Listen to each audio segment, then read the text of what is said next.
এই যে আমাদের লোকজনগুলা সর্বোচ্চ ত্যাগ মানে কুরবানি করে এই সংসারের কাজকর্ম কুরবানি দিয়ে উপস্থিত হয়, সঠিক টাইমে উপস্থিত হয় এই গণসংযোগ কাজে সহযোগিতা করতেছেন, এই জন্য তাদের প্রতি কৃতজ্ঞতা প্রকাশ করতেছি। এবং আমাদের সংগঠন চলে আনুগত্য এবং আন্তরিকতা, প্রচেষ্টা, শৃঙ্খলাপূর্ণ, সবাই শৃঙ্খলাপূর্ণভাবে কাজ করতেছি। আগামী দিনেও আমরা এইভাবেই কাজগুলো করব এবং যখন যাকে যেভাবে ডাকা হবে সেখানে আমরা যেন উপস্থিত হয় সঠিক টাইমে। আমাদের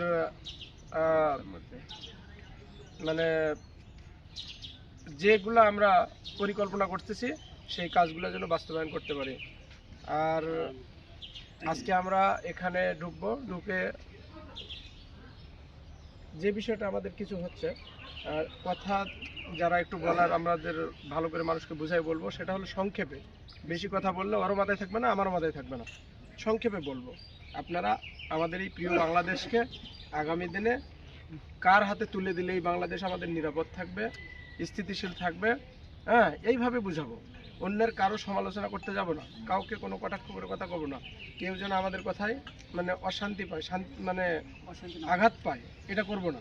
আমরা তো চাই আল্লাহর জমিনে আল্লাহর দিন প্রতিষ্ঠিত করব, এটা ধাপে ধাপে হবে। ইসলাম মানেই শান্তি, তাহলে আমাদের দ্বারা যেন কেউ কোনো প্রকার অশান্তি না পায়, সেটা মানুষ এবং আমাদের সামাজিকভাবে যারাই আছে, যে ঘরে আছে, এমনকি রাস্তার পশু পাখিও যেন আমাদের দ্বারা কোনো কষ্ট না পায়। সেই জন্য আমাদেরকে সেই চিন্তা ভাবনা মাথায় রেখে কিন্তু কাজ করতে হবে। এই যে আজকে আমরা জনসংযোগে বেরোবো, কেউ যেন আমাদের কথায় কোনো কষ্ট না পায়।